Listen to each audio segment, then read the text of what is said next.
Përshëndetje, sot do të flasim për ndajfoljet e sasisë. Ato gjenden me pyetjen sa. Ndajfoljet e sasisë tregojnë masën e realizimit të një veprimi ose shkallën e një cilësie, atë një rrethane. 1. Si ndajfolje sasie merren fort. Fort e më fort, shumë, tepër, pak e tjerë. Për shembull, Andi e pëlqente shumë pikturën. Sa e pëlqente? Shumë. Të punojsh shumë e të flasësh pak. Sa të punojsh? Shumë. Sa të flasësh? Pak.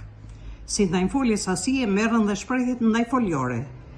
1 herë, 2 herë, 3 herë. Kjo shtëpi është ndërtuar 2 herë. Sa është ndërtuar? 2 herë. Fjalët aq, kaq, mjaft, pak, shumë përdoren dhe si ndajfolje dhe si premra të pacaktuar. Për shembull, Drini mëson shumë. Sa mëson? Shumë. Kjo është ndajfolje. Shumë nxënës dolën të parët. Fjala shumë përpara emrit nxënës është për emri pacaktuar.